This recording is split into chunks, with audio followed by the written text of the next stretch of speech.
देश के सभी राज्यों सहित मध्य प्रदेश में भी चुनावी माहौल बना हुआ है, किंतु प्रदेश के इंदौर में फिलहाल चुनावी हल्ला गुल्ला नहीं है। इंदौर के कांग्रेस प्रत्याशी अक्षय कांति बम द्वारा नामांकन निकालना, फिर भाजपा में जाने सहित तमाम राजनीतिक घटनाक्रम को लेकर state press club Madhya Pradesh के अध्यक्ष प्रवीण खारीवाल ने महानगर न्यूज से खास चर्चा की और अपनी बात रखी। देखिए खास चर्चा के कुछ अंश। देश में 18वीं लोकसभा चुनाव के लिए विभिन्न चरणों में चुनाव हो रहे हैं, जहां 7 चरणों में होने वाले चुनाव को लेकर पूरा देश तैयार है। विभिन्न तरह की तैयारियां हो रही है, तमाम तरह के बयानबाजी भी हो रही है। तो वहीं इंदौर लोकसभा क्षेत्र में चौथे चरण में आगामी 13 मई को चुनाव होने को है। मतदाता अपने मत का प्रयोग करने के लिए कहीं न कहीं अपनी मानसिकता पूर्ण रूप से बना चुका है। तो वहीं जन जागरूकता अभियान भी विभिन्न तरह से चलाए जा रहे हैं। लेकिन इंदौर के इतिहास में पहली बार ऐसा हुआ है कि कांग्रेस के प्रत्याशी ने अपना नामांकन निकालने की अंतिम तिथि पर बाहर निकाल लिया है। यानी कि इस बार पहली बार ऐसा होगा कि इंदौर लोकसभा क्षेत्र में मतदाता अपने मत का प्रयोग करने जाएगा तो उसे कांग्रेस का सिंबल या कांग्रेस समर्थित किसी भी दल का कोई सिंबल नहीं मिलेगा। कई बुद्धिजीवी वर्ग से हम लगातार बात कर रहे हैं। इस वक्त हमारे साथ state press club Madhya Pradesh के अध्यक्ष श्री प्रवीण खारीवाल जी हमारे साथ हैं। सर, आपने इंदौर को काफ़ी नज़दीक से देखा है, कई उतार चढ़ाव आए हैं शहर में, लेकिन इस बार जो काफ़ी दिनों तक, काफ़ी सालों तक, लगभग 50 सालों से अधिक तक जो पार्टी सत्ता में रही है, उसे आज सिंबल नहीं है चुनाव में। सर, क्या देखते हैं, क्या कहेंगे आप? देश का स्वच्छता में नंबर 1 शहर इंदौर इस बार उम्मीद लगा के बैठा था कि यहाँ पर मतदान का भी एक रिकॉर्ड बनेगा और मतदान में इंदौर नंबर 1 आएगा। इसके लिए भारतीय जनता पार्टी, कांग्रेस सहित सभी दल और जो मतदान से जुड़े अधिकारी हैं, जिला निर्वाचन की टीम है, वो अपने स्तर पर व्यापक प्रयास कर रही थी। लेकिन 2 दिन पहले एक घटनाक्रम इंदौर में ऐसा हुआ कि भारतीय जनता पार्टी के जो कद्दावर नेता हैं, उन्होंने प्रयास करके कांग्रेस के जो कैंडिडेट हैं उनको न केवल नाम वापसी करा दी, बल्कि उनको 3 दिन से अपने साथ रखा हुआ है। तो इंदौर की जनता भौचक है, इंदौर के मतदाता आश्चर्यचकित हैं। इंदौर की भारतीय जनता पार्टी के नेता विस्मयकारी मुद्रा में आ गए हैं कि आखिर इंदौर की जो जीत या नतीजे संभावित बताए जा रहे थे, वो भारतीय जनता पार्टी के पक्ष में बताए जा रहे थे, वो भी एक लंबे अंतर से। तो ये समझ से परे है कि जब भारतीय जनता पार्टी की जीत सुनिश्चित थी, बल्कि एक कीर्तिमान की तरफ बढ़ रहे थे भारतीय जनता पार्टी के प्रत्याशी शंकर ललवानी, तो ऐसी क्या ज़रूरत आन पड़ी कि कांग्रेस के प्रत्याशी को न केवल मैदान से हटा दिया गया, बल्कि ताबड़तोड़ उन्हें भारतीय जनता पार्टी में शामिल भी कर लिया गया। तो पिछले 3 दिनों से इंदौर शहर सुन्न है। वो जगह जगह चौराहे पे या ठियों पे या बंद कमरों में इस बात की मीमांसा हो रही है कि आखिर क्या ज़रूरत थी कि भारतीय जनता पार्टी को कांग्रेस के लगभग शिकस्त खा चुके नवोदित प्रत्याशी को मैदान से हटाने की, और मैदान से हटाने के साथ साथ भारतीय जनता पार्टी में लाने की।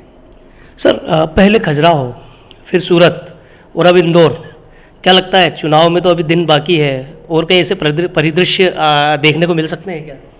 देखिए, इस समय जो देश में एक विपक्ष को समाप्त करने की जो कोशिशें चल रही है लगातार पिछले कुछ सालों से, ये उसकी सर्वोच्च परिणति है।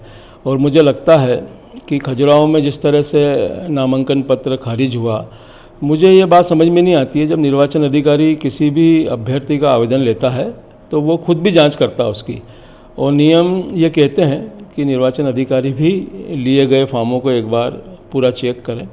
ऐसे में ये कहना कि भाई आवेदक ने हस्ताक्षर ही नहीं करे फॉर्म पे, बड़ा अचरज भरा निर्णय रहा। क्योंकि इस तरह की यदि छोटी मोटी कोई चूक हो भी जाती है तो निर्वाचन अधिकारी या निर्वाचन शाखा जो है उसको ठीक करवाती है।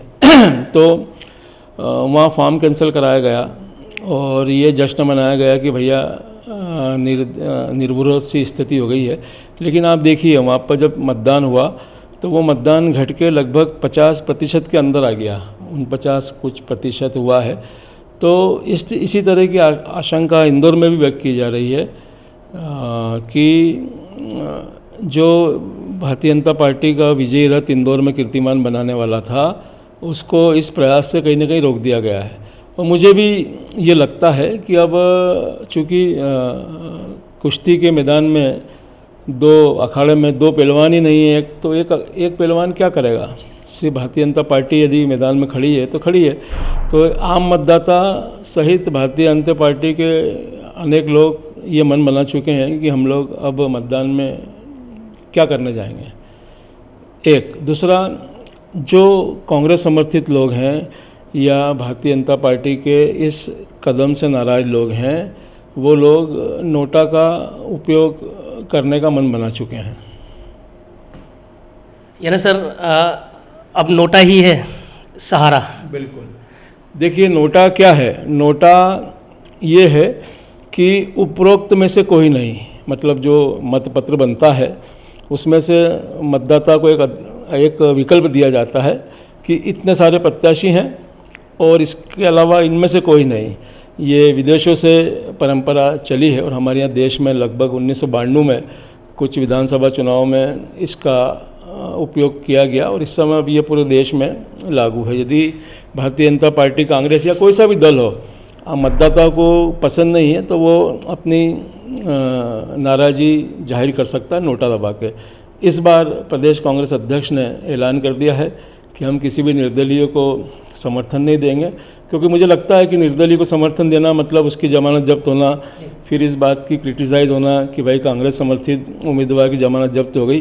तो उन्होंने एक बेहतर विकल्प इंदौर के कांग्रेस जनों को दिया है, इंदौर के बुद्धिजीवी लोगों को दिया है और भारतीय जनता पार्टी के नाराज लोगों को दिया है कि आप नोटा दबाइए। और मुझे लगता है कि इंदौर कीर्तिमान बनाने से तो रुक गया भारतीय जनता पार्टी के पक्ष में, लेकिन हाँ, नोटा का कीर्तिमान इस बार इंदौर से बनेगा। देश में सबसे ज़्यादा नोटा पे मतदान करने वाला शहर इस बार इंदौर बनने जा रहा है।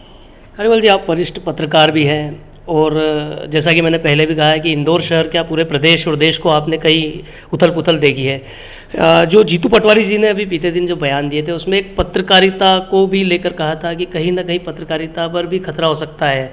लोकतंत्र का जो हनन तो बता ही रही है कांग्रेस लगातार, क्या देखते हैं आप? नहीं, मुझे लगता है कि प्रदेश कांग्रेस अध्यक्ष जीतू पटवारी जी, जो उनका जो काम है उसमें लगातार वो असफल सिद्ध हो रहे हैं। वो एक अच्छे नेता हैं, कद्दावर नेता हैं, लेकिन समय और भाग्य की बातें हैं। वो इस समय उनकी जो भी चाल हैं वो उल्टी पड़ती मुझे नज़र आ रही है मध्य प्रदेश में। चाहे बड़ी संख्या में नेताओं कार्यकर्ताओं का उनसे नाराज़ होना, भारतीय जनता पार्टी में चले जाना, टिकट वितरण में कई उनने दिग्गज नेताओं की सलाह को दरकिनार किया, राहुल गांधी से उनके जो करीबी रिश्ते हैं उसका कहीं ना कहीं लोगों को लगता है कि ये मिसयूज़ करते हैं। इसलिए भारतीय जनता पार्टी की तरफ जाने की जो वजह है अनेकानेक, उसमें एक वजह ये भी है कि जीतू पटवारी का व्यवहार जो है वो एक अहम रोल अदा करता है। ऐसे में अपनी असफलताओं को छिपाते हुए भारतीय जनता पार्टी के कामों को मीडिया के सिर पे कहीं ना कहीं उसकी हंडी फोड़ना मैं उचित नहीं समझता हूँ। और मीडिया अपनी जिम्मेदारी बखूबी निभाता आया है, निभाता रहता है। हाँ, देशव्यापी स्तर पर कहीं ना कहीं छोटे मोटे प्रयास इस तरह के होते हैं, लेकिन मध्य प्रदेश और इंदौर हमारा इन सब विसंगतियों से मुक्त है। यहाँ की प्रेस जिम्मेदारी पूर्वक अपना काम करती है। निश्चित तौर पर मीडिया अपनी जिम्मेदारी समझती है और काम भी करती है। 400 पार का नारा लगातार दे रही है बीजेपी। हालांकि बीते कुछ दिनों से 400 पार का जब नारेबाजी कम हुई तो कांग्रेस ने लगातार निशाना साधना शुरू कर दिया। क्या देखते हैं सर? देखिए, हर पार्टी को अधिकार है कि वो अपने माल की अच्छी ब्रांडिंग करे, अपने सामान को बेचने के लिए अधिक से अधिक बातें करे, प्रलोभन दिखाए। तो ये एक प्रचार का हिस्सा है जो पिछले 1-1.5 साल से चल रहा था।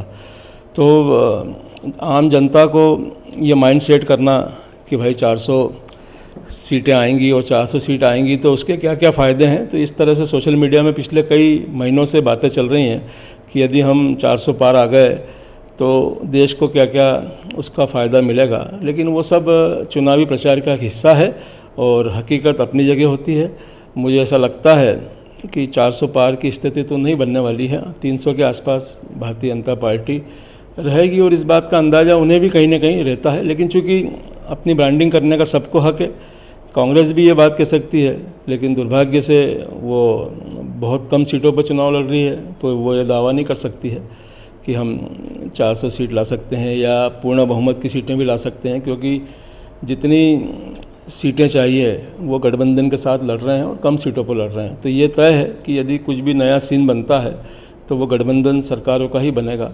और इधर भारतीय जनता पार्टी अभी भी 2 चरण हो चुके हैं, 400 पार के दावे पर अडिग है। तो चुनावी चर्चा लगातार जारी रहेगी। ये थे प्रवीण खरीवाल जी, state press club Madhya Pradesh के अध्यक्ष हैं। इन्हें काफ़ी पत्रकारिता का भी काफ़ी अनुभव है, वरिष्ठ पत्रकार है। अपने अनुभव इन्होंने आज हमारे साथ साझा किए हैं। इसी तरह फिर एक नई शख्सियत के साथ हम उनके अनुभव जानेंगे, चुनाव को लेकर चर्चा करेंगे। बने रहिए महानगर न्यूज़ पर। सतीश शर्मा, महानगर न्यूज़, इंदौर।